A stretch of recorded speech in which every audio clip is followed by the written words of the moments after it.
Morning Lahore, सुबह खैर। उम्मीद है कि आप सब ठीक ठाक होंगे और जहां भी होंगे अपनी जिंदगी बड़े ही भरपूर तरीके से गुजारे होंगे। धुंध के बादल काफी हद तक छट गए हैं। जब मैं आ रही थी मैं देख रही थी और मीठी मीठी धूप से सुबह का मजा और भी दुबाला हो जाता है। आपको पता है जब आप बाहर निकलते हैं तो थोड़ी सी सर्दी कम हो गई होती है और जब आपको हल्की हल्की धूप देखने को मिलती है ना तो और भी मौसम हसीन हो जाता है। तो आप अपना गर्मा गर्म चाय का कप लेकर आ जाएं स्क्रीन के सामने। मैंने तो अपना गर्मा गर्म चाय का कप पकड़ लिया है। हमने खूब सारी बातें करनी है। हर कामयाब इंसान के पीछे कोई ना कोई नाकामी, गलतियां उसकी और कहानी ऐसी होती है जो अपनी नाकामी को तस्लीम कर ले। आप अपनी नाकामी को तस्लीम करें और इस पर पछताकर वक्त जाया करने से बेहतर है कि इस बात का अंदाजा लगाएं कि हमने गलती कहाँ की है, हमसे वो गलती कहाँ हुई है जहाँ पर हमें नाकामी पेश आई है। और दूसरी बार क्या अमल नहीं दोहराना, हमने वो गलती नहीं करनी। कहा जाता है कि आपका लिबास भी आपके एतमाद का इजहार करता है। खुश लिबास खुद एतमादी की पहचान समझाता है। आज हमने इस मौजू पर ही बात करनी है और इसके साथ हम बात करेंगे शादीशुदा लोगों में ये मसला क्यों पाया जाता है जिसकी वजह से वो अपने शरीके हयात से बहुत सारी बातें नहीं कह पाते। उनकी पसंद नापसंद का ख्याल नहीं रखा जाता जिसकी वजह से मियाँ बीवी के दरमियान एक फासला मौजूद रहता है। जनाब, इन्हीं सब पर बातें करनी है हमने और इनके हल भी तलाश करने हैं। हमारे साथ मौजूद हैं समन असद हैं और इमेज पर्सनालिटी कंसल्टेंट हैं आप। समन, मैं आपको खुश आमदीद कहती हूँ। जागो लाहौर में कैसी हैं आप? Thank you so much. सबसे पहले आपको बहुत मुबारक हो, जागो लाहौर इज बैक माशाल्लाह और बड़े अच्छे तरीके के साथ। पहले भी चल रहा था लेकिन अब मेरा ख्याल आपका सेटअप काफी चेंज है और बहुत बहुत जबरदस्त है। मुबारक हो आपको। Thank you so much. Saman, आज हमने बात करनी है खुद एतमादी के हवाले से। सबसे पहले तो हमें बताइए कि ये खुद एतमादी होती क्या है, इसको डिफाइन किस तरह कर सकते हैं हम? खुद एतमादी को डिफाइन आप ऐसे कर सकते हैं जब आप सीख जाते हैं कि आपने ओकेजनल तौर पे अपने आप को ड्रेसअप करना है और जिस चीज को आप कैरी ऑन करने जा रहे हैं वो आपने परफेक्टली कैरी किया हुआ है, तो वहां से आपकी जो है कॉन्फिडेंस लेवल शुरू होता है। आप देखेंगे अक्सर औकात ऐसा होता है कि जिस दिन हमें लगता है शीशे में देखकर कि मैं आज बहुत अच्छी लग रही हूँ या मैं आज बहुत अच्छा लग रहा हूँ, उस दिन आपका कॉन्फिडेंस लेवल और होता है। खैर, मेरा मानना ये है कि आप अपने लिए तैयार हो। आप शीशे में देखें अपने आप को और देखकर आपको अपना आप अच्छा लगे, ना कि आप देखें ट्रेंड में क्या चल रहा है। मतलब ऑटोमेटिकली आपने अच्छा लिबास पहना हो, आपके हेयर डू अच्छा हुआ हो, तो आपका कॉन्फिडेंस लेवल ही बूस्ट कर जाता है। बिल्कुल ट्रू। फॉर एग्जाम्पल, अगर आप ये देखें आजकल ट्रेंड में ये चल रहा है, बट यू नेवर नो कि जो आप पहनने जा रहे हो क्या वो आपकी शख्सियत के साथ सूटेबल है कि नहीं। बिल्कुल। तो अगर आप एक रिस्क ले रहे होते हैं, अगर आप रिस्क लेंगे तो आपको डाउट है कि पता नहीं उस रिस्क को आपने ले तो लिया, अडॉप्ट तो कर लिया ट्रेंड को, फैशन को, बट वो आपकी पर्सनालिटी के साथ नहीं जा रहा, तो उसी टाइम पे आपका जो कॉन्फिडेंस लेवल है वो डाउन चला जाता है। आप इतने कर जाता है, आपका कंफ्यूज हो जाते हैं एट द सेम टाइम लोगों के सामने कि आपको लगता है कि आज मैं अच्छा नहीं लग रहा, मेरे बाल अच्छे नहीं लग रहे, मेरा मेकअप अच्छा नहीं लग रहा या मेरे कपड़े अच्छे नहीं लगे। इवन के शूज की बड़ी इंपॉर्टेंस है। अगर आपने शूज ऐसे कैरी किए हुए जिसको पहनकर आपकी चाल ढाल ठीक नहीं है तो आप कंफ्यूज हो जाएंगे, आपका कॉन्फिडेंस लेवल बिल्कुल जीरो पे आ जाएगा। तो मुझे ऐसा लगता है कि आप ऑब्वियसली हर इंसान अपनी जिंदगी में बहुत सारे एक्सपेरिमेंट्स करता है। Exactly, अब वो आपके एक्सपीरियंसेस हो रहे होते हैं, आपने क्या पहना और आपको क्या अच्छा लगा। बिल्कुल बचपन से ही ये सिनेरियो शुरू हो जाता है। आपके पेरेंट्स को पता होता है कौन सा कलर आप पे अच्छा लगता है, कौन सा बुरा लगता है। बचपन से ही सीखना शुरू कर देना चाहिए। इसमें पेरेंट्स का बहुत इंपॉर्टेंट रोल है। जब पेरेंट्स बच्चों को गाइड करना शुरू करते हैं तो बच्चों को पता चल जाता है कि ड्रेसिंग सेंस क्या है। ठीक है। और मुझे ऐसा लगता है कि आपको अपने आप को बच्चों के सामने वैसे ही पोर्ट्रे करना चाहिए। अगर आप कॉन्शियस है अपनी ड्रेसिंग के बारे में और बच्चों की ड्रेसिंग के बारे में, तो बच्चा जैसे जैसे ग्रो अप करेगा तो वो भी कॉन्शियस हो जाएगा। उसको भी पता होगा कि मैंने घर पे क्या पहनना है, मेरा नाइट स्लीपिंग सूट क्या है, मैंने अगर सुबह जाना है कहीं तो उसके साथ मुझे कैसा मेकअप या कैसी ड्रेसिंग करनी है, अगर मैंने ड्रेस ये पहना है तो उसके साथ शूज कैसे होने चाहिए। ये आपको घर से ही चीज सिखाई जाती है। और सेकंड जहाँ पे आप लर्न करते हैं वो आपका स्कूल है। बिल्कुल, ऐसे तालीमी इदारे जो हैं आपके वो स्कूल्स में एक बड़ा अच्छा इनिशिएटिव अब लिया गया है जहाँ पर मैं डिफरेंट कॉलेजेस स्कूल्स में जाकर बच्चों को ये गाइडलाइन दे रही होती हूँ कि अब आपने अगर ये ड्रेस पहने तो उससे शूज कैसे होने चाहिए, अगर आप स्कूल या कॉलेज में है तो फिर अच्छा, मेकओवर कैसे होने। अब ये अवेयरनेस हो रही है, अल्हम्दुलिल्लाह, बिल्कुल कॉलेज यूनिवर्सिटी के बाद अब स्कूल्स ने भी ये काम शुरू किया है। अब आपको पता है कोविड की वजह से थोड़ा सा हम गैप में है, लेकिन ये काम एटलीस्ट हमने सोशल मीडिया के थ्रू जो है लोगों तक पहुंचाना शुरू कर दिया। बिल्कुल ऐसे ही है। तो आप क्या कहती हैं, हमें किस तरह पता चले कि अगर आपने ऑफिस जाना है तो आप ये ड्रेसिंग करके जाएं, आप पे ये सूट करेगी? आप पर्सनालिटी कंसल्टेंट है, आप ज्यादा अच्छे तरीके से बता सकती हैं। देखिए, जैसे मैंने आपको पहले बात कही कि ट्रेंड्स को जरा साइड पे रहने दिया जाए कि फैशन ट्रेंड क्या चल रहा है। हाँ, ट्रेंड में कुछ कलर्स जरूर आ रहे होते हैं जिनके बारे में मैं आपको कहूंगी कि एक प्रोफेशनल को वो कलर्स जरूर कैरी करने चाहिए। फॉर एग्जाम्पल, इस वक्त हम लड़के और लड़कियों दोनों को मद्देनजर रखते हुए बात करूंगी। आजकल देखिए, अब मैं ट्रेंड के हिसाब से बात करूंगी 2021 में कौन से कलर्स जो हैं बहुत ज्यादा हिट होने वाले हैं और उनमें से प्रोफेशनल्स ने क्या कैरी करना है। और अगर आप किसी इवेंट पे जा रहे हो, सोशल कोई इवेंट है उसके लिए जा रहे हो, तो फिर उसमें आपने क्या कैरी करना है। अगर तो आपका एक प्रोफेशनल एनवायरनमेंट है तो उसमें आप देखिएगा कि आने वाले वक्त में, इस साल में स्काई ब्लू का एक शेड है वो बहुत हिट होने वाला है। अच्छा। इसमें professional main can carry it in the sense of shirt. ठीक है, ठीक है। आप जो आपकी शर्ट है, ड्रेस शर्ट जिसको बोलते हैं, देखिए as you carry dress shirt तो आप बड़ी एक फॉर्मल से जो इमेज है वो प्रोजेक्ट करना शुरू कर देते हैं, आपकी शख्सियत में कॉन्फिडेंस आ जाता है। इसी तरह ये जो स्काई ब्लू कलर है, इतना सटल, इतना जबरदस्त, इतना डिसेंट और सोबर है कि अगर लड़कियां इसको कैरी करें तो वो प्रोफेशनल एनवायरनमेंट में एक बहुत राइट इमेज प्रोजेक्ट कर सकती है। But at the same time आपने ये देखना, आपका कॉम्प्लेक्शन इसकी इजाजत देता है। आपकी फिजिक इसकी इजाजत देती है।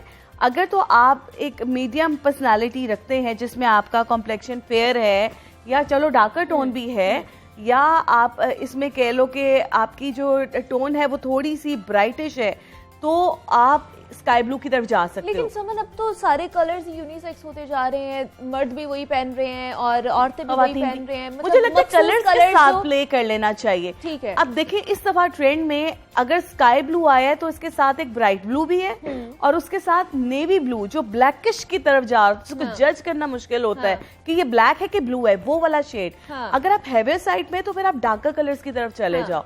ये कोई नहीं है कि जी सर्दियां हैं या गर्मियां हैं, लाइट कलर पहनों के डार्क, ठीक है, वो एक फील आती है हमें, लेकिन हमारे लिए इम्पोर्टेंट ये है कि हम किस चीज को कैरी करके कॉन्फिडेंस एग्जैक्टली हमारी पर्सनालिटी पे क्या सूट करेगा। लेकिन हमने देखा है सुमन कि लड़कियां हो या लड़की हो, सबका फेवरेट कलर ब्लैक तो आप, it's a power colour, you know, it's a power. अब देखो राइट नाउ आपने भी ब्लैक कैरी किया हुआ है, मैंने भी लेकिन आपका थोड़ा वेस्टर्न ईस्टर्न हो जाता है, मेरा ईस्टर्न हो जाता है, और ये कलर ऐसा है, इससे आपकी पर्सनालिटी उभर के बाहर आती है। ये वो वाली चीज नहीं है कि आपने प्रिंट पहना और प्रिंट हाईलाइट हो गया, पर्सनालिटी गायब हो गई। आपको कोशिश करना है कि अगर आप प्रोफेशनल हैं तो आप डार्कर कलर्स के साथ या लाइटर कलर्स के साथ सेल्फ प्रिंट में चले जाएं या सॉलिड कलर्स में चले जाएं। बहुत ज्यादा फ्लोरल चीजें नहीं होनी चाहिए, बहुत ज्यादा कलर्स नहीं होने चाहिए। If you are teacher, you are a doctor, तो फिर आपको जरा सिलेक्शन करने में बहुत ज्यादा मुहतात रहना पड़ेगा। तो ये जो कलर्स मैं आपको बता रही हूँ, इसमें स्काई ब्लू है, नेवी ब्लू है, ब्राइट ब्लू है। इस दफा की प्रेडिक्शन में मैं आपको बताऊं, बटर क्रीम कलर होता है ऑफ वाइट्स में, अगर न्यूट्रल्स में आप आ जाएं तो वो बहुत इन होने वाला है। ग्रे का एक शेड है जिसको आप यू नो, ये मैं एग्जैक्टली वो शेड बता रही हूँ जो बिल्कुल चारकोल से लाइटर टोन में आ जाता है। ये समन, ये दोनों पहन सकते हैं, लड़के लड़कियां दोनों बिल्कुल पहन सकते हैं। लड़के उसको पेनकोट में कैरी कर सकते हैं, शर्ट्स में कैरी कर सकते हैं, ड्रेस शर्ट में। है कि लड़कों को कहा जाता है तुम पिंक कलर नहीं पहन सकते, ब्लू कलर नहीं पहन सकते। हाँ, देखिए कलर्स के साथ आप प्ले कर सकते हैं, लेकिन आपने बस ये देखना है किस एनवायरनमेंट में आप जा रहे हैं। ऑफिस में अगर आप एक लड़का पिंक कलर की शर्ट पहन के जाएगा तो ठीक है, वो हमारे डिजाइनर्स तो ये बना रहे हैं ना। हाँ, हमारे डिजाइनर्स बना रहे। देखो, ये आपका प्रोफेशन बहुत बहुत अहमियत का हामिल है। अगर डिजाइनर ये बना रहे हैं तो उसको एक आर्टिस्ट या डिजाइनर ही कैरी कर सकता है। डिजाइनर्स को ये समझने की जरूरत है कि आपके पास जो एक रेंज आ रही, जो क्लाइंट आ रहा है, जो फुटफॉल है, वो डिफरेंट प्रोफेशन से है। तो मुझे लगता है कि डिजाइनर्स को इस चीज के ऊपर बड़ा फोकस करना चाहिए कि आप अगर बना रहे हैं कोई चीज, वर्सेटैलिटी होनी चाहिए, वैरायटी होनी चाहिए। हमारे लोग उनको देखते हैं, हम आम आवाम जो है हम उनको ही देखते हैं, उनको फॉलो करेंगे, तो हमारे में अवेयरनेस कहाँ से आएगी फिर? बिल्कुल, अगर एक डिजाइनर ने पहना ऐसा, उस पे अच्छा लग रहा है तो मेरे पे भी अच्छा लगेगा। ये फोकस करना हमारी जिम्मेदारी है कि हम देखें कि आया मेरा प्रोफेशन ये इजाजत देता है कि मैं ये वाला प्रिंट या ये वाला कलर पहनकर चली जाऊं। आप पहने, मैं कहती हूँ आप पहने, लेकिन सोशल इवेंट्स पे पहने, आपका मूड बूस्टर है। कलर्स आपके मूड बूस्टर्स हैं। नेक शेप्स आपकी मूड बूस्टर है। If I talk about girls, अगर आप अपनी नेक कट के साथ प्ले करते हैं, इसकी शेप्स डिफरेंट करते हैं, अपने ड्रेसेस के कट्स चेंज करते हैं, तो आपका मूड बूस्टर होता है। कलर्स आपके mood booster. But the thing is, आपने देखना है कि प्रोफेशनल एनवायरनमेंट में मैं इसको कैरी कर सकती हूँ कि नहीं, क्योंकि फिर हम पता है एक बड़ी नेचुरल, एक बड़ी थिंग है जिससे आप भी इत्तेफाक करेंगी। लड़कियां शिकायत करती हैं प्रोफेशनल एनवायरनमेंट में डिस्ट्रैक्शन की, कि मर्द हमें इस निगाह से देखते हैं, तो वेलकम आप ना करें। एग्जैक्टली आप अपनी शख्सियत को ऐसे पोर्ट्रे करें कि अगला आपकी रिस्पेक्ट करने के लिए तैयार हो जाए, उसको पता हो कि नहीं, मैंने इसके साथ प्रॉपर्ली एक प्रोफेशनल वे में डील करना है। She is a professional. लड़की घर से काम करने के लिए निकली है, वो और कोई कुछ करने के लिए नहीं निकली। तो लड़कियों का इसमें बहुत रोल है कि वो अपनी मेंटालिटी को थोड़ा सा इस तरफ लेकर आए। फैशन करना इज समथिंग एल्स, लेकिन कपड़े कम कर देना या उसको एक गैर शरई और अजीब अंदाज में पहनना चाहिए। समन, हमने बाहर तो निकलना है, हम लोगों ने कपड़े भी पहनने हैं, लेकिन वो कौन से हमारी पर्सनालिटी जो रिप्रेजेंट भी करें। और जैसे आप बोल रहे हो कि हमें किसी को अलाउ भी नहीं करना, हम काम करने के लिए निकले तो काम ही करना है, और हमारी पर्सनालिटी से, हमारे कपड़ों से पता चल जाए कि नहीं है ये, वो उस चीज पे नहीं है। देखिए, इसमें सिंपल जो मैं बताऊंगी, कपड़े इस अंदाज में पहने कि उसमें आपके बॉडी पार्ट्स एक्सपोज ना हो। आपको for girls and for men as well, आपको लूज फिटेड कपड़ों में जाना चाहिए। शेप पे अगर आप जाएंगे, ऐसे लगता है कि अक्सर खवातीन को मैंने देखा, उन्होंने ड्रेसिंग सेंस इतनी पुअर होती है कि ड्रेस कैरी करने के बाद लगता है कि वो पहनने के बाद स्टिच किया गया है। इतना फिटेड अगर क्लोथ होगा तो आप पतले हैं, मोटे हैं, जो हैं, आपकी अगर बॉडी के पार्ट्स एक्सपोज हो रहे हैं तो वो डिस्ट्रैक्शन का बायस है। आपने बहुत सारे रंग बिरंगे कलर, अब देखिए इस वक्त स्क्रीन पर बैठ के मैंने मैरून कलर लगाया हुआ है, तो ये लाइमलाइट है, यहाँ पे लोग हमें देख रहे हैं, हमने अपनी शख्सियत से उनको अपने अल्फाज की तरफ लेकर आना है। बट द थिंग इज, अगर आप मार्केट में जा रहे हैं, यू नेवर नो वहाँ पे किस किस्म के लोग बैठे हुए, वहां पर अगर आप अपने बाल खुले छोड़कर विद लेस वेयर इस तरीके से आप जाओगे, या आप रेड कलर की लिपस्टिक्स लगा के जाओगे, बहुत सारी लड़कियों को मैंने देखा वो दुपट्टा भी नहीं कैरी कर रही होती। मुझे लगता है कि हमें अपनी सकाफत को जो है वो मेंटेन रखना चाहिए। आपको दुपट्टा कैरी जरूर करना चाहिए। ठीक है, आप बहुत हैवी शॉल के साथ अपने आप को कवर नहीं कर सक रहे, बट प्लीज कैरी दुपट्टा। बिल्कुल ऐसे ही, क्योंकि आप क्यों किसी को दावत देते हैं कि क्यों वो आपके ऊपर क्रिटिसाइज करे।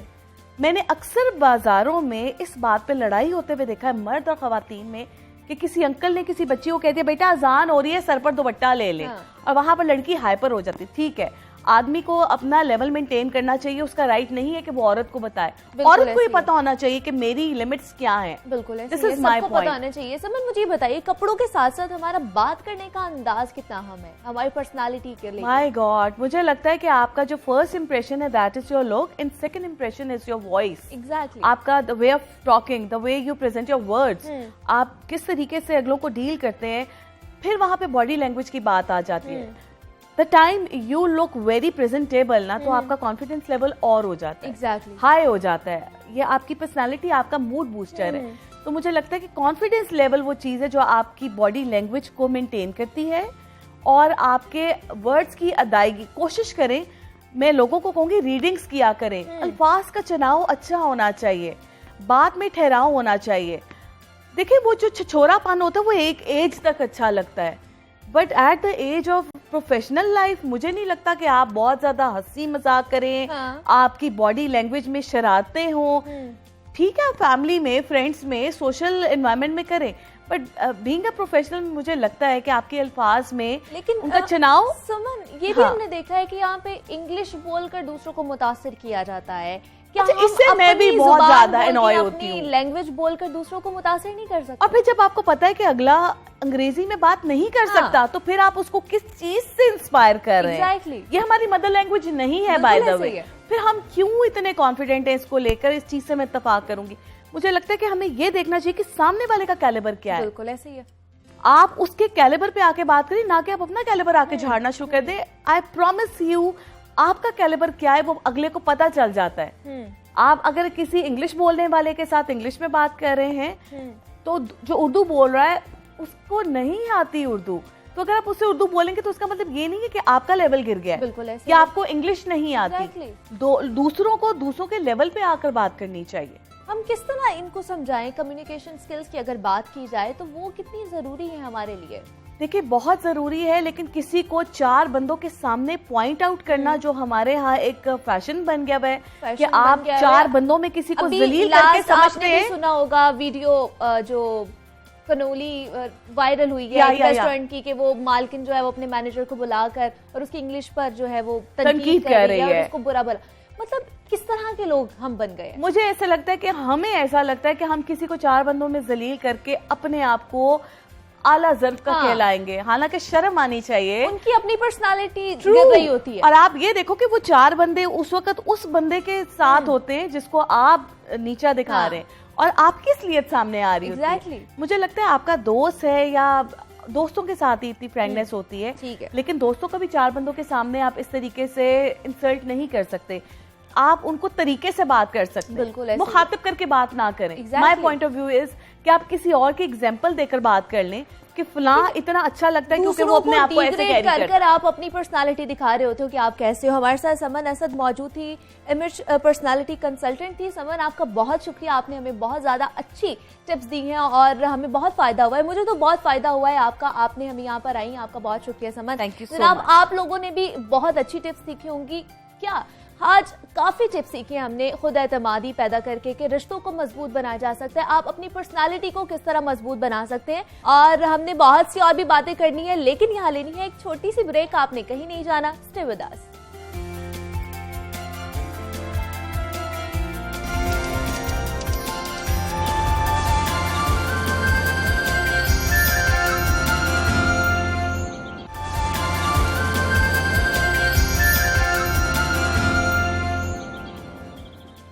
वेलकम बैक जनाब, एक मरतबा फिर आपको जागो लाहौर में खुशामदीद कहती हूँ। और अब हमने जिस टॉपिक पर बात करनी है वो हमारे माशरे का एक बहुत बड़ा मसला है, खवातीन के खिलाफ जराइम है।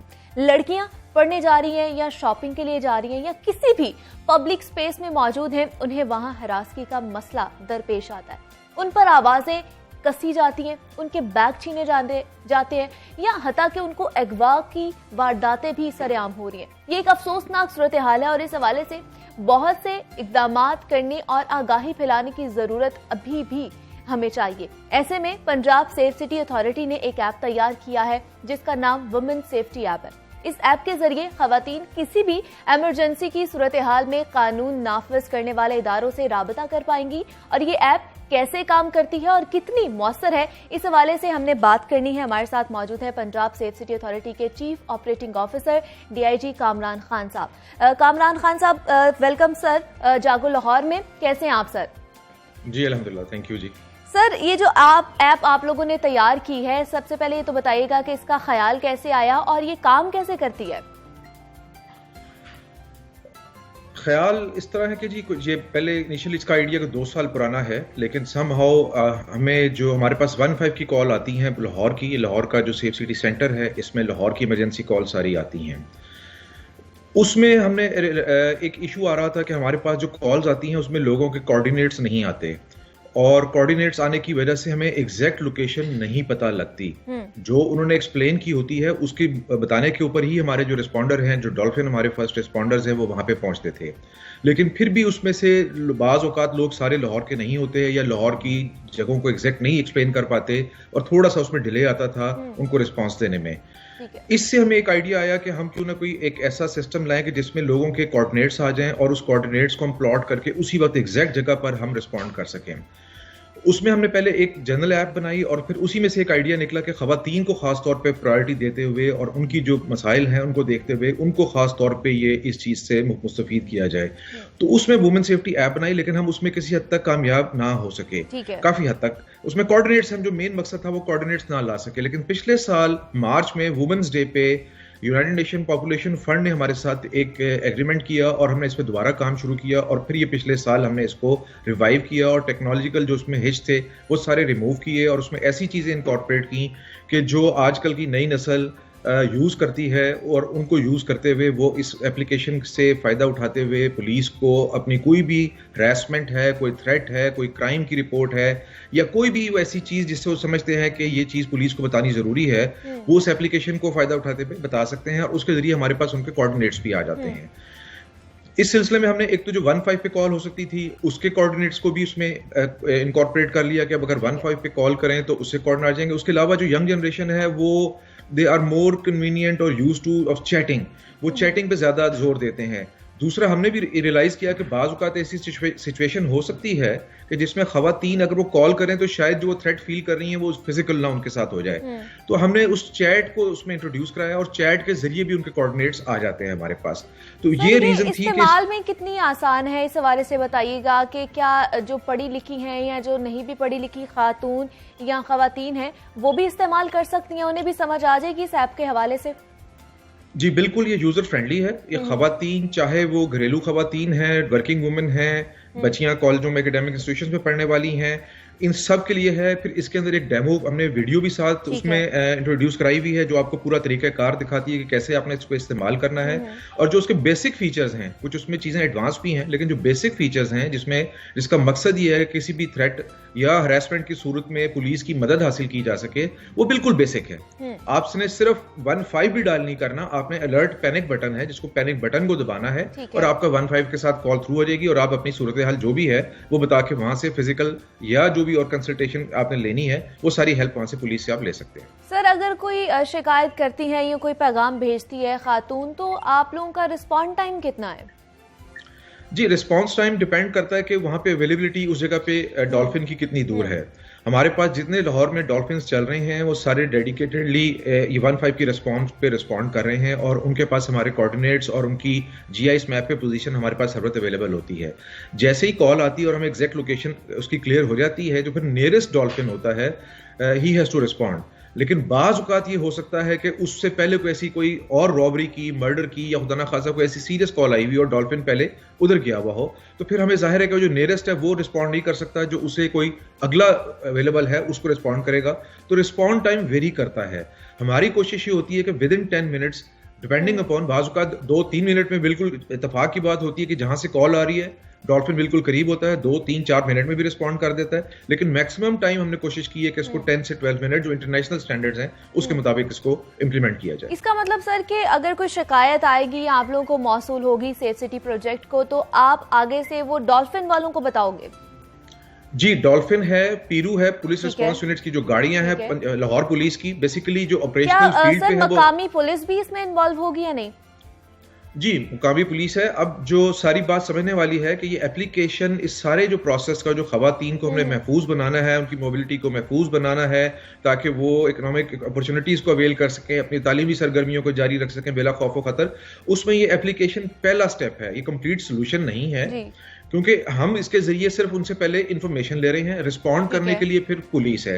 अब अगला चैलेंज है जो पुलिस ने रिस्पॉन्ड करना है कि आया वो भी उसी हद तक सेंसिटाइज्ड हैं जो इस एप्लीकेशन बनाने का मकसद है। उस सिलसिले में भी हमने काम किया है। पंजाब पुलिस ने इसकी आईजी साहब ने इस एप्लीकेशन की ओनरशिप ली है। बाकायदा हमने SOPs बनाई हैं कि इसको कैसे रिस्पॉन्ड करना है। नॉर्मली 15 पे जो इमरजेंसी नंबर है उसका मकसद ये है कि आपके साथ इमरजेंसी हो गई है और आप फिर कोई अपनी हेल्प के लिए पुलिस को बुला रहे हैं। लेकिन इस पर्टिकुलर एप्लीकेशन में है कि अगर खवातीन को थ्रेटेंड भी फील कर रही हैं, अभी उनके साथ खुदा ना खासा कोई ऐसी बात नहीं हुई है, तो भी वो मदद हासिल कर सकती हैं।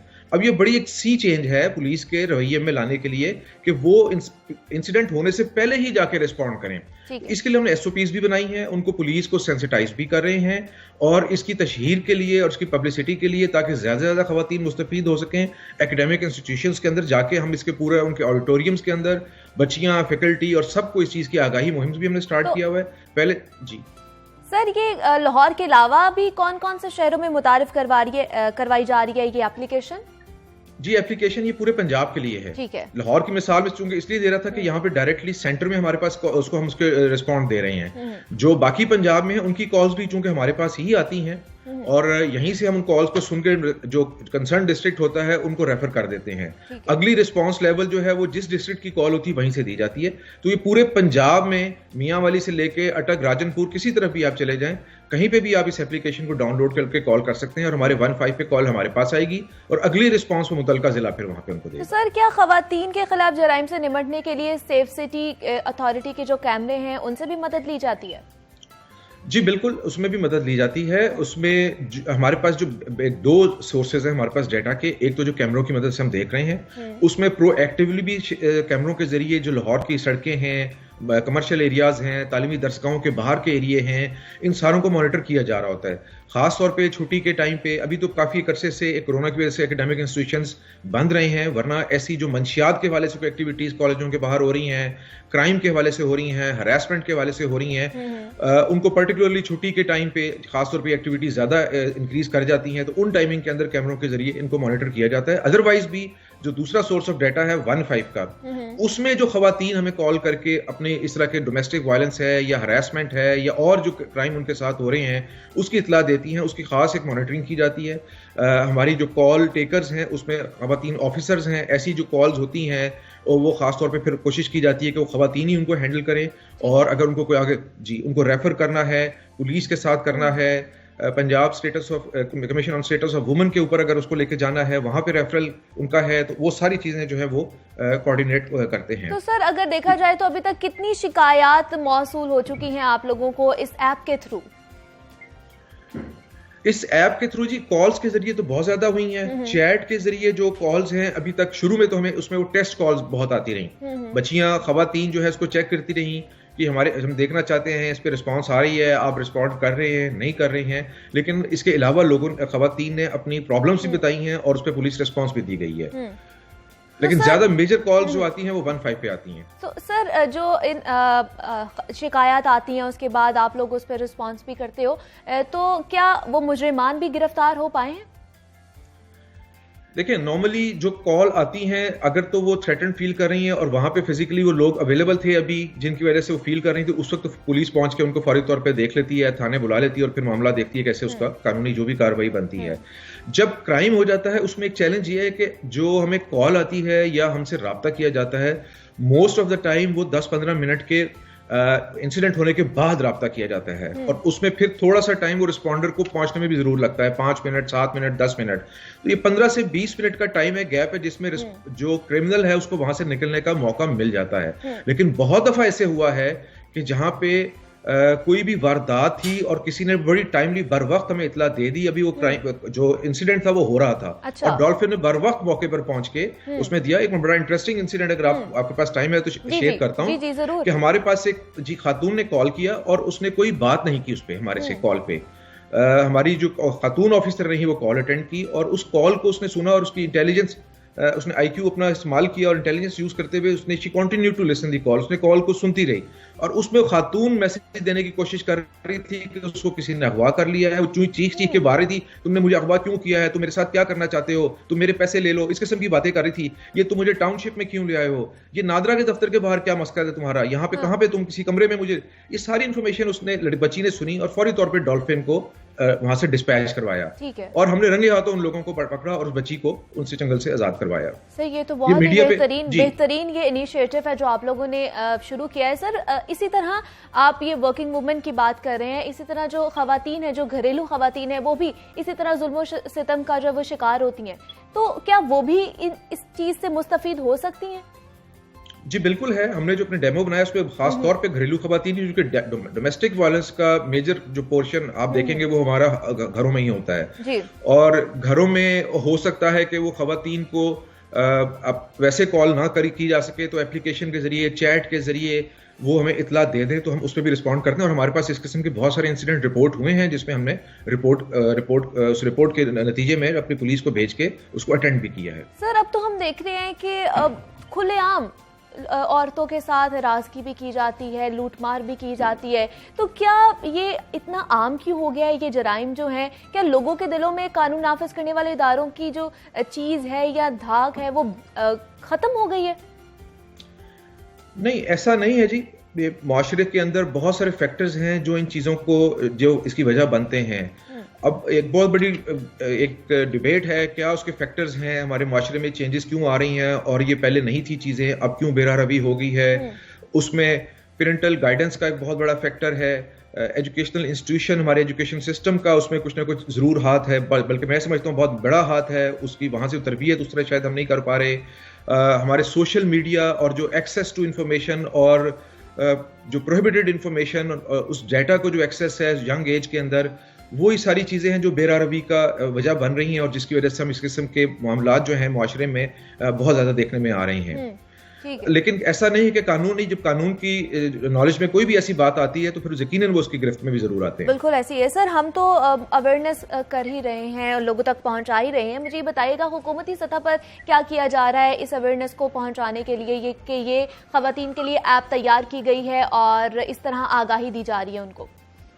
जी, हुकूमती सतह पे इसकी ओनरशिप है, इसको हमारा जो वुमेन डेवलपमेंट डिपार्टमेंट है वो इस पे बहुत ज्यादा काम कर रहा है, पंजाब पुलिस इस पे काम कर रही है और इस एप्लीकेशन को की ओनरशिप पंजाब पुलिस के पास है और इस एप्लीकेशन का इफ्तिताह भी चीफ मिनिस्टर पंजाब ने किया। आप इससे अंदाजा कर सकते हैं कि इसने हाईएस्ट लेवल पे इसको ओनरशिप दी गई है और इसका कंटिन्यूसली फॉलोअप किया जा रहा है और चीजें देखी जा रही हैं जो challenges day to day basis पे हमें इस एप्लीकेशन के नतीजे में आ रहे हैं। मैंने शुरू में जैसे कहा कि ये एक पहला स्टेप, इससे अगला चैलेंज ये है कि पुलिस के रवैयों में भी तब्दीली लानी है कि खवातीन को वो उसी तरह रिस्पॉन्ड करें और खासतौर पे ऐसे, अब अगर शाम का वक्त है, कोई खातून किसी सड़क से जा रही है, वहां पे किसी वजह से स्ट्रीट लाइट्स नहीं है या अंधेरा है और शीफी या बस स्टॉप है और वहां पे थ्रेटन्ड फील कर रही है, अभी किसी ने उसको कुछ कहा भी नहीं है बट शी अंडरस्टैंड्स कि ये आगे चल के अगर मैंने किसी को बर वक्त इतला ना दी तो मेरे लिए किसी हादसे का बायस बन सकता है। तो ये वो चीजें हैं जिसके अंदर अब हमने पुलिस को भी सेंसिटाइज करना है, उनकी कंटिन्यूसली ट्रेनिंग हो रही है, बच्चियों की ट्रेनिंग हो रही है, उनको इस आगाही दी जा रही है कि इसको ज्यादा से ज्यादा इस एप्लीकेशन को डाउनलोड करें, इंस्टॉल करें। उम्मीद करते हैं कि ये इनिशिएटिव जो आप लोगों ने लिया है ये बेहतरीन साबित होगा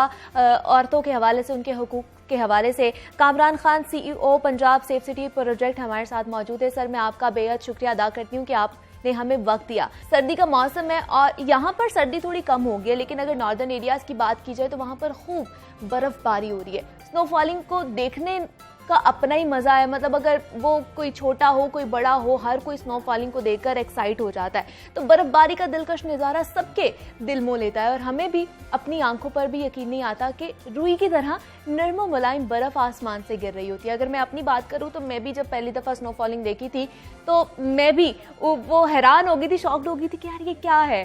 तो स्नोफॉलिंग को देखना और एंजॉय करना इस कदर मजे का है कि इंसान तो इंसान, जानवर भी इसके सहर से मुतासिर हुए बगैर नहीं रह सकते। आपको एक वीडियो दिखाते हैं जिसमें एक छोटी सी बिल्ली है और वो स्नोफॉलिंग को देखकर इतना एक्साइट हो रही है और उसको समझ नहीं आ रही कि ये क्या आसमान से नरम मुलायम जो बर्फ है वो गिर रही है और पहली दफा उसने ये स्नोफॉलिंग देखी। आप देख सकते हैं कि किस तरह वो एक्साइटमेंट उसकी, कि पहली दफा वो स्नोफॉलिंग देखकर एक्साइट हो गई है कि आसमान से क्या गिर रहा है और बर्फबारी से वो खेल भी रही थी। तो जनाब, जब पहली दफा देखता है ना बर्फबारी, उसका यही हाल होता है। तो मैं भी अगर आपको अपने एग्जाम्पल बता रही थी कि जब मैंने भी पहली दफा बर्फबारी देखी थी तो मैं भी बिल्कुल इस बिल्ली की तरह एक्साइटेड हो गई थी कि ये इतनी मजे की बर्फबारी हो रही है। आप देख सकते हैं कि किस तरह वो उछल कूद रही है, खेल रही है वो बर्फबारी के साथ, बर्फ के साथ। तो बर्फबारी से खेल रही है वो बिल्ली और आसमान से गिरती नरमो मुलायम बर्फ को पकड़ने की कोशिश कर रही है वो। और ये वीडियो जो है ना, ये पूरे सोशल मीडिया पर वायरल हो गई और सारिफिन की जानिब से इस वीडियो को खूब पसंद भी किया जा रहा है और शरारती बिल्ली पर मजीद और मजेदार तबसरे भी किए जा रहे हैं। और उम्मीद करती हूँ कि आपको भी ये वीडियो पसंद आई होगी और आप हमें बताइएगा। और ऐसी अगर और भी वीडियोस अगर आपके नज़र से गुजरती हैं तो आप हमें वो बता सकते हैं, उसका फीडबैक देख सकते हैं और हम यहाँ पर चला देंगे। मजीद भी बातें करनी है बहुत सारी, आपने कहीं नहीं जाना, हमारे साथ ही रहना है। मिलते हैं छोटे से ब्रेक के बाद।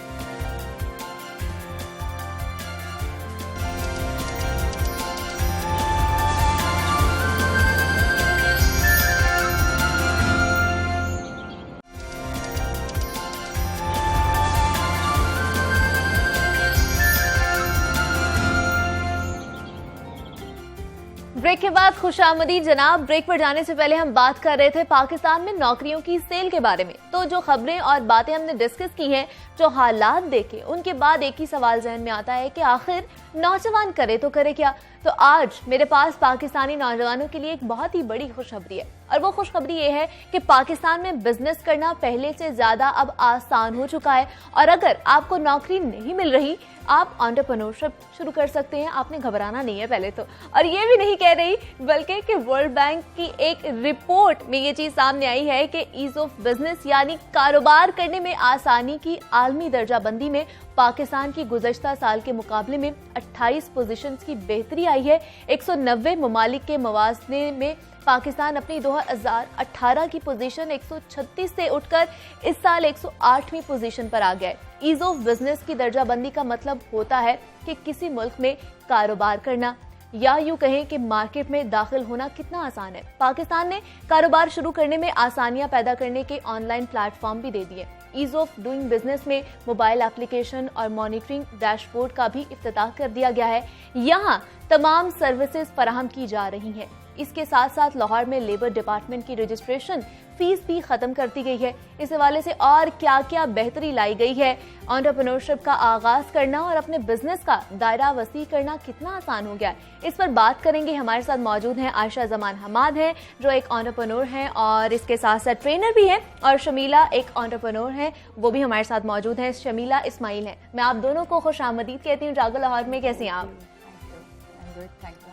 मैं भी ठीक ठाक। आयशा, पहले आप मुझे बताइए कि आखिर हमारे जो आम लोग सुन रहे हैं हमें कि एंटरप्रेन्योरशिप है क्या, अगर आम अल्फाज में देखा जाए तो। एंटरप्रेन्योरशिप, जैसे भी आपने बात के आगाज में कहा हाँ। कि अगर जॉब नहीं मिल रही है तो आप एंटरप्रेन्योरशिप की तरफ आएँ, तो उसमें मैं ये कहूँगी कि जॉब जो है वो बड़ा एक सिक्योर एक मरहला होता है। ठीक है, आपने कोई भी कंपनी ज्वाइन की, at the end of the month you are getting a salary. Entrepreneurship में दिल बहुत बड़ा, पेशेंस बहुत ज्यादा रखना होता है और उम्मीद थोड़ी कम लगानी होती है। ठीक है, ताकि आपको पता हो कि आप स्पेशली जब आप किसी प्रोडक्ट बेस्ड बिजनेस के ऊपर काम करें, it is going to be a very testing time.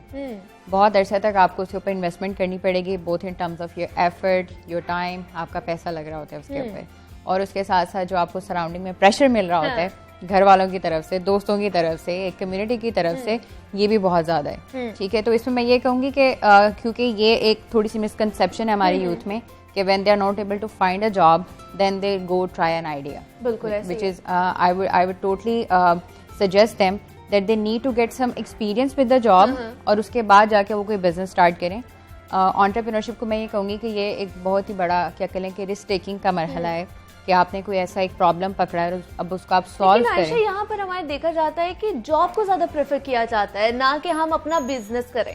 बिल्कुल ऐसे ही है। जॉब का, क्योंकि हमारा बहुत अरसे से माइंडसेट रहा है जॉब का, और जो अब की in this time and as entrepreneurship की अवेयरनेस भी बहुत ज्यादा है और उसकी जरूरत भी बहुत ज्यादा है।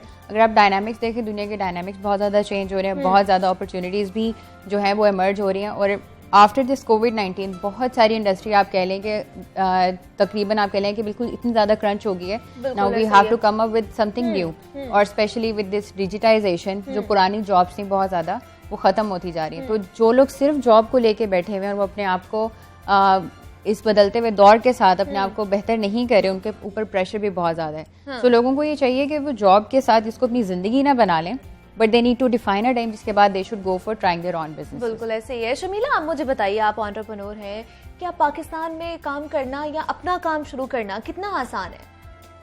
काम शुरू करना तो बहुत ही इजी है आजकल के ज़माने में। हाँ। मगर उसको अब इट डिपेंड्स कि आपकी ड्रीम्स क्या हैं, आपका गोल क्या है। Do you want to stay a micro business और do you want to go nationwide, या फिर आप ग्लोबल जाना चाह रहे हो? तो उसके हिसाब से आपके चैलेंजेस बढ़ते जाते हैं। अगर आपने एक माइक्रो बिजनेस शुरू करनी है तो वो तो बहुत ईजी है। एक सोल प्रोप्राइटरशिप आपने करनी है, आप जाएं, आपको सिर्फ अपना आईडी कार्ड चाहिए है रजिस्टर करने के लिए और कुछ भी नहीं चाहिए। तो आप शुरू करें एज अ सोल प्रोप्राइटर। तो क्या हर कोई अपना बिजनेस स्टार्ट कर सकता है? हर कोई कर सकता है, इसमें कोई मरहला है ही नहीं। हाँ। और अब जिस तरह आयशा कह रही थी कि फेसबुक, सोशल मीडिया इतना ज्यादा है कि आप वहाँ पे एक पेज बनाएं, अपना बिजनेस पेज, और वहाँ से आप अपनी एडवर्टीजमेंट वगैरह शुरू कर सकते हैं। हम लोग ने जब शुरू किया था तो Ayesha was there to help us with our social media, so we worked together for a very long time, and together we both grew our मतलब आप लोगों ने टुगेदर भी काम किया हुआ है। हाँ, ठीक है। तो वो बहुत ही अच्छा था। मगर बिजनेस शुरू करना, if you are going to start your own business, तो आपने ये ज़रूर अपने दिमाग में रखना है कि जी फौरन आपको पे बैक नहीं होगा। बिल्कुल ऐसा ही है। ठीक है ना, पहले आपने इन्वेस्ट करना है और कुछ अरसे के बाद, आपने साल 1.5 साल के बाद आपको वहां से रिटर्न्स मिलनी तो जो आ रहे हैं, जो लोग आना चाहते हैं, इसमें उनके लिए गाइडेंस क्या होनी चाहिए, क्या उनको करना चाहिए, क्या प्रोसेस होना चाहिए उनके लिए? देखिए, सबसे पहले तो जैसे आयशा ने भी पहले कहा कि आपके पास एक्सपीरियंस होना चाहिए। ठीक है। जॉब आपके लिए बहुत इंपॉर्टेंट है कि आप वहां से एक्सपीरियंस लें कि आप बिजनेस करेंगे किस तरह, आप ह्यूमन रिसोर्स को किस तरह मैनेज करेंगे, फाइनेंसेस को किस तरह मैनेज करेंगे। जब आपको वो मालूम पड़ जाएगा, उसके बाद आप अपनी एक छोटा सा सेटअप शुरू करें और वहां से आप उसको आगे लेके चलना शुरू करें। मगर आजकल जो हम देखते हैं बच्चों में, जब वो आते हैं एकदम से कि they have such high hopes कि हम फौरन ही गोल्ड माइन डिग कर लेंगे। अगर हमने रात को सोचा है तो सुबह हम मिलियनेयर बन जाएं और हमारे पास बहुत बेतहाशा सा पैसा भी आ जाए। मतलब ये माइंडसेट हमारा, आयशा, मैंने ये देखा है बहुत ज्यादा कि हम लोग इंस्टाग्राम पे पेज बना लिया, वहां पर हम लोगों ने सर्विसेज फराहम कर दी। क्या ये एंटरप्रेन्योरशिप है? क्या इतना आसान है? मतलब क्या इसका पूरा एक प्रोसेस होना चाहिए? सोशल मीडिया जो है वो बेसिकली आउटलेट है किसी भी चीज़ की प्रेजेंस के लिए। वो चाहे आपका बिजनेस इनिशिएटिव हो, चाहे आपने एक सोशल वेलफेयर ऑर्गेनाइजेशन बनाई है, तो एक सोशल मीडिया का पेज बना लेना और उसे ये समझ लेना कि एंटरप्रेन्योरशिप का जर्नी शुरू हो गया, that could be 0.1% of the whole journey. ठीक है। असल जो एफर्ट है वो तब आपकी सामने आती है और आपको रिजल्ट तब सामने आते हैं जब आपने जो सोल्यूशन वहाँ पे रखा है, कितने लोग उसको आके रिस्पॉन्ड कर रहे हैं, कितने लोग की एक्चुअली वो हेल्प कर रहे हैं। सो ये काफ़ी मिसकंसेप्शन है हमारे यंगस्टर्स में भी कि उनको असल में, क्योंकि एंटरप्रेन्योरशिप की अवेयरनेस ज़्यादा हुई है, अब लोगों को पता चला है कि entrepreneurship is a new pool. Exactly. So everybody wants to tag it with themselves कि आई एम एन एंटरप्रेन्योर, ये मेरा एक पेज है। और पेज बनाना भी बड़ा आसान है, फेसबुक पे पेज बना लिया, इंस्टाग्राम पे बना लिया, उसको मेंशन कर दिया अपनी बायो में, so now they are in their world are an entrepreneur. But मेरा स्टूडेंट से हमेशा ये सवाल होता है कि यार आपने जितना पैसा अपनी स्टडीज पे लगाया है, are you willing to spend the same amount to your business? And they are like कि नहीं, हमें इन्वेस्टर चाहिए, ये चाहिए, वो चाहिए। I always say to them कि अगर आप अपनी पॉकेट से नहीं लगा सकते ना इसके ऊपर, और आप कुछ कस्टमर्स बनाने तक का वेट नहीं कर सकते, believe me, no one else is going to take interest in your business. ठीक है, शो सम इंटरेस्ट, ठीक है, शो सम करेज। फिर वो कहते हैं हमारे पास पैसे हैं नहीं, हम क्या करें? मतलब रिस्क के साथ साथ पेशेंस चाहिए आपको, बहुत ज्यादा दिल और जिगड़ा बड़ा चाहिए, बहुत बड़ा चाहिए, बहुत बड़ा चाहिए। उसमें मैंने कहती हूँ कि यार सबसे आप क्या कर सकते हैं, आराम से जाके, आपको कोई लोन नहीं दे रहा है, इन्वेस्टमेंट नहीं दे रहा, जाके कमेटी डाल लें, where show some commitment towards कि आपका जो सोल्यूशन है, वो कहते हैं कि जी हम किसी को प्रेजेंट करें, उसको समझ नहीं आ रहा कि आपको खुद को समझ आ गया कि आपने खुद उसके ऊपर रिस्क लिया है, और रिस्क एक्चुअल ट्रांजैक्शंस वाला, ना कि ये कि मैं स्वेट इक्विटी वाला मैं काम कर रहा हूँ, मेरी जो है स्वेट एफर्ट तो आयशा, आपको क्या लगता है कि हमारे जो तालीमी इदारे हैं या जो हमारी यूनिवर्सिटीज हैं, वो हमें एंटरप्रेन्योरशिप के हवाले से हमें इतनी अवेयरनेस दे रहे हैं या हमें तैयार कर रहे हैं? कुछ यूनिवर्सिटीज वाकई इस चीज में बहुत ज्यादा अच्छा काम करें, क्योंकि एंटरप्रेन्योरशिप खाली किताबों से नहीं पढ़ा Exactly. क्योंकि किताब हमें क्या पढ़ाती है, किताब वाली एंटरप्रेन्योरशिप बहुत आसान है, सबसे आसान है, क्योंकि उसमें आप देखते हैं जी step 1, 2, 3, 4 4-5 theories and your business is setup. ठीक है। रियल वर्ल्ड में क्या होता है, आपने बिजनेस आज रजिस्टर करवाया है, हाँ। अगले दिन से मसले आना शुरू हो गए हैं, फिर अगले दिन आपने मार्केटिंग शुरू की है, तो एकदम से मार्केट नहीं बन गई जैसे किताब में बताया था। उसके बाद आपको पता लगता है कि ओहो, ये तो मुझे प्रोडक्ट चेंज करना पड़ेगा, इसकी रिक्वायरमेंट चेंज हो रही है, प्राइसिंग चेंज करनी पड़ेगी, मार्केट को डिफरेंट टारगेट करना पड़ेगा, पैकेजिंग चेंज करनी पड़ेगी, there are so many things that one has to do. वहाँ पे आके क्या होता है कि हमारे स्टूडेंट्स जो हैं, जो कि यंग ग्रेड्स हैं, वो उनकी हिम्मत जुटाना मुश्किल हो जाता है, क्योंकि वो कहते हैं किताब में तो हमने ये पढ़ा था कि ये 3-4 स्टेप्स हैं और इसके बाद आपका बिजनेस जो है वो स्टार्ट हो जाएगा। So it really takes a lot of courage, and I would suggest कि यूनिवर्सिटीज़ को बहुत ज़्यादा क्या कहने कि इंडस्ट्री की इन्वॉल्वमेंट करनी चाहिए एकेडमिया के साथ। जब तक ये एकेडमिया इंडस्ट्री लिंकेजेस नहीं होते, स्टूडेंट्स को वो एक्चुअल एक्सपोजर नहीं मिलता, कभी भी हम क्लास में बैठ के एंटरप्रेन्योरशिप नहीं सीख सकते। It is a very serious thing to do and it needs a lot of courage, जो कि आप क्लास में हमने सिर्फ क्या करना है, अटेंडेंस पूरी करनी है और एग्जाम देना है, वो बड़ी इजी लाइफ है, वो भी मैं ऑल्दो चैलेंजिंग लगती है बीइंग स्टूडेंट्स, लेकिन being entrepreneur you are expose to the world. Now there is no protection, किसी टीचर ने आके गाइड नहीं करना, कुछ भी नहीं करना, customers are going to guide you, ठीक है, market is going to guide you, और एट द एंड ये भी हो सकता है कि आपके पहले 3-4 आइडियाज फेल हो जाएं, व्हिच इज टोटली फाइन। हमारे यहाँ पे क्या होता है, जो फेलियर होता है हम उसको हमेशा छुपाते हैं, सक्सेस होती है उसको हमेशा ग्लोरीफाई करते हैं। हाँ, exactly. Although they have to take pride in what they did and learn from it and then start over again. बिल्कुल ऐसे ही For है। me, I always believe कि there is no such thing as failure. ठीक है ना, because that's your learning process. बिल्कुल ऐसे ही है, आप उसी से सीखते हो जब और आप अपने आप को गिरते हो पिवट करते तभी हो। आपको पता चलता बिल्कुल। है कि आगे आपने गिरना है और किस तरह आपने उठना है उसमें से। तो शमीला, आप हमें अपने बारे में बताइए, अपने बिजनेस के हवाले से बताइए कि किस तरह आपने स्टार्ट किया, क्या क्या मुश्किलात आई पहले। और सो हम लोगों ने शुरू इस तरह किया कि ब्यूटी बिजनेस तो हर जगह है, आप देखें हर जगह सैलून्स वगैरह हैं। The most important thing is when you starting a business to identify कि आप फर्क कैसे हो सकते हो, what can you offer that is different from everybody else, that makes you stand out. तो हमने कहा कि सैलून्स तो हैं, ब्यूटी सर्विसेज हर जगह हो रही हैं, तो हम एक ऐसा प्लेटफॉर्म क्यों ना दें जहां पे लोग अपने घरों में सर्विसेज बुला सकें। पहले भी होती थी वैक्सिंग वाली, सारों के घरों में आती हैं, मगर हमने उसको स्टैंडर्डाइज कर दिया, ठीक है, हमने उसको फॉर्मलाइज कर दिया। हाँ। और जो हमारी गरीब खवातीन जो टेक्नीशियंस थी, उनको हम लोगों ने एक अपॉर्चुनिटी दी कि जी आप खुद ज्यादा कमा सकती हैं, आप माइक्रो एंटरप्रेन्योर्स बन सकती हैं। तो उसके जरिए जो हमारे जो क्लाइंट्स थे वो भी खुश, उनको टाइम पे हमने ऐप बनाई, ऐप के थ्रू उनको सारी सर्विसेज चली जाती हैं, ऊबर की तरह वो बुला लेते हैं, ठीक है, और सर्विसेज हो जाती हैं। ये जो सी गरीब खवातीन जो हमें ज्वाइन करती हैं वो जाके सर्विस देती हैं और उसके जरिए वो महीने का 40 से 50 हज़ार रुपए तक कमा लेती हैं, तो जो किसी भी सैलून में किसी ब्यूटिशियन को नहीं बिल्कुल ऐसे ही नहीं मिलता। So it was a social enterprise that we wanted to start. और वैसे भी अब कोरोना की वजह से सब कुछ घर से ही चल रहा है, और ये तो बहुत बड़ी एक हमें अपॉर्चुनिटी मिल गई है कि घर में आके हमारे सारी सर्विसेज हो रही हैं। तो कैसा रिस्पॉन्स आया जब पहली दफा आप लोगों ने ये किया सब कुछ? ओह, डिमांड तो वाज ऑलवेज देयर, ठीक है ना। लोग बहुत खुश थे कि जी ऐसी सर्विस, हमें इतनी हाइजीनिक सर्विस मिल रही है, सब कुछ। हमें प्रॉब्लम आ रही थी सप्लाई साइड पे, अच्छा, क्योंकि जब हम जाते थे इन खवातीन से बात करने के लिए इनके मोहल्लों के अंदर, तो वो तो रेडी हो जाती थी मगर उनके फैमिली मेंबर्स एग्जैक्टली। तो फिर we had to go and talk to all the men कि जी आप इनके साथ मिलके काम करें, ये फैमिली बिजनेस होगी आपकी। तो फिर उनको थोड़ा समझ आई कि अच्छा हाँ, हमारी जो सी औरत है वो आपे से बाहर नहीं हो जाएगी, ठीक है ना, हम उसको कंट्रोल कर सकेंगे। तो ये कंट्रोल बहुत एक प्रॉब्लम है ना हमारी सोसाइटी में। बिल्कुल। बट नाउ माशाल्लाह से we have 250 plus women on our platform who are working and they are earning so much. वो अपने आप को लोअर क्लास से मिडिल क्लास में ले आई हैं, and that's a big achievement for us. बिल्कुल ऐसे ही है। आयशा, मुझे बताइए कि टेक्नोलॉजी में या एंटरप्रेन्योरशिप में वुमेन एम्पावरमेंट का कितना किरदार है?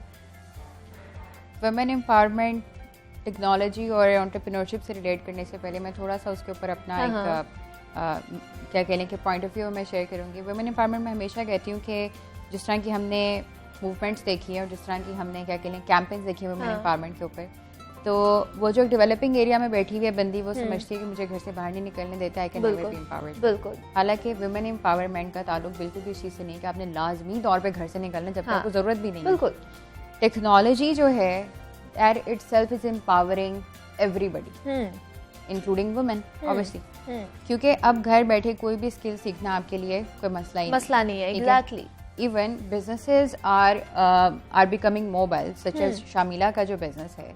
अब एक बंदी कहती है मैं घर पे हूँ, मुझे सैलून जाने की इजाजत नहीं है, she can still feel good about herself and she can you know ask for Shamila services, और उनकी कंपनी जो है they can invite them at home. तो वुमेन एम्पावरमेंट के साथ जुड़े हुए जो एलिमेंट्स हैं उनमें सबसे ज़्यादा जो मुझे एक चीज़ लगती है वो है डिसीजन मेकिंग, कि घर के मामलात में सबसे पहले वुमेन का कितना ज़्यादा क्या कह लें कि डिसीजन मेकिंग में उनको इन्वॉल्व किया जाता है। ठीक है। क्योंकि मैं बहुत ज़्यादा सोशल रही हूँ अपने करियर में और हज़ारों लोगों से मैं मिली हूँ, लेकिन जब मेरे घर से कोई मसला क्रिएट होता था ना, मसला क्रिएट से मुराद ये है कि मैं अपनी अम्मा को नहीं समझा पा रही होती कि जो मैं कर रही हूँ मैं क्यों कर रही हूँ। एग्जैक्टली, ये बहुत ज्यादा गैप है हमारे वालिदैन में और हमारे में। हम उनको नहीं समझा पा रहे होते कि हम क्या करना चाहते हैं। बिल्कुल। तो चाहे बाहर मुझे जितनी मर्जी तालियां सुनने को मिली होती थी, लेकिन अंदर मेरे वो स्ट्रेंथ मुझे फील नहीं होती थी। जिस दिन मेरी अम्मा जो हैं उनका मूड मेरे साथ ठीक नहीं है, मैं बाहर जाके बहुत अच्छा भी परफॉर्म करूं, लेकिन अंदर मुझे पता है कि आई एम फीलिंग वीक। तो वुमेन एम्पावरमेंट की इब्तिदा और मेरा ख्याल है इंतहा भी घर ही है। घर में अगर हमारे पेरेंट्स, उसके बाद शादी होने के बाद जो हमारे इन लॉज हैं, if they believe enough in ourselves और डिसीजन मेकिंग में लाजमी तौर पे जो है वुमेन को इन्वॉल्व करना चाहिए। उसकी मुझे ये भी रीज़न समझ आती है बिकॉज आई एम ना new mom as well, so now I understand कि अल्लाह ताला ने जो हमारे पे एक जिम्मेदारी डाली तरबियत की, वो माँ क्या तरबियत कर सकेगी अपने बच्चे की जिसने कभी अपनी जिंदगी में खुद कोई फैसला नहीं किया, वो अच्छे बुरे की क्या तमीज सिखा सकेगी। बिल्कुल ऐसे ही है। छोटे मोटे मामला, घर में कोई चीज लेकर आनी है, कोई मेड रखनी है, कुछ भी रखना है, कोई गाड़ी लेनी है, कुछ भी रखना है, ask for their opinion as well, because they are the direct stakeholders of whatever we are doing at home. That is where it start, because mind की फैसिलिटी साइकोलॉजिकली वही यूज हो रही होती है डिसीजन मेकिंग में जो कि professional life में यूज हो रही है। लेकिन आयशा, ये भी ज़रूरी है, खुद एतमादी भी। अगर आप कोई चीज़ स्टार्ट कर रहे हो तो खुद पर एतमाद होना सबसे पहले बहुत ज़्यादा इंपॉर्टेंट है। खुद एतमादी मैं ये कहती हूँ कि बचपन से हमने अपने बच्चों को ना ऐसे उंगली पकड़ के चलना सिखाया है और मुंह में उनके चम्मच दिया है। वो बड़े होते एक दिन हमें याद आता है कि भाई तुम में तो खुद एतमादी नहीं है। एग्जैक्टली कैसे आएगी? ठीक है, बचपन से जो सिलेबस दिया वो पढ़ लिया, जिस स्कूल में भेजा उधर जाके पढ़ लिया। ठीक है, उन्हें डिसीजन मेकिंग में इन्वॉल्व ही नहीं किया तो आउट ऑफ द ब्लू वो बड़े होके कैसे उनमें खुद एतमादी आएगी। And it goes the same across the gender, it goes the same for जो आप कह लें कि हमारे youngster both male and female दोनों के लिए। तो खुद एतमादी बहुत ज़्यादा ज़रूरी है और इसका भी मैं अगेन यही कहूँगी कि घर से जो है इसकी शुरुआत है और हमारे एकेडमिया को चाहिए कि वो खाली तालीम नहीं, साथ में तरबियत का भी एहतमाम करें। और ये जो सॉफ्ट स्किल्स हैं खुद एतमादी में, मैं कहूँगी कि इट्स पार्ट ऑफ दैट, कि इसे भी वहीं पे इंस्टिल करें और बच्चों को डिसीजन मेकिंग में और उनको कुछ ऐसे प्रोजेक्ट्स असाइनमेंट्स इस तरह से असाइन किया करें कि वो क्रिटिकल थिंकिंग उनके अंदर आ सके। बिल्कुल ऐसे ही है। हमारे साथ आयशा हमाद और शमीला इस्माइल मौजूद थी और एंटरप्रेन्योर थी दोनों, और हमें बता रही थी कि आसान है भी और नहीं भी। आप अपना बिजनेस कर सकते हैं, जरूरी नहीं है कि आप नौकरियां ही करें और आप अपना सिर्फ रिस्क लेने का एक रिस्क लिया आपने, आप रातों रात नहीं अमीर बन सकते, आप रातों रात कोई सक्सेस नहीं कर सकते। आपको टाइम चाहिए होता है, पेशेंस चाहिए होता है, बड़ा सा आपका दिल चाहिए होता है जहां पर आपने वो सारी चीजें संभालनी होती है। मैं आप दोनों का शुक्रिया अदा करती हूँ कि आप हमारे पास आई और हमें टाइम दिया आपने। जनाब, खुद एतमादी बहुत ज़्यादा ज़रूरी है। अगर आपने कुछ करना है तो आपने अगर वो रिस्क लेना है तो सबसे पहले आपको खुद पर एतमाद होना चाहिए, तभी आप कुछ कर सकते हैं। हमें इजाज़त दीजिएगा, अपनी दुआओं में ज़रूर याद रखिएगा, अपना भी ख्याल रखना है, SOPs का ज़रूर ख्याल रखना है। बाहर जाना आपने, मुझे पता है आपने जाना है, ज़रूर जाना है, लेकिन SOPs का ज़रूर ख्याल रखिएगा। कोरोना बढ़ता जा रहा है जनाब। कल दोबारा हम आपसे मुलाकात करेंगे। अल्लाह हाफ़िज़।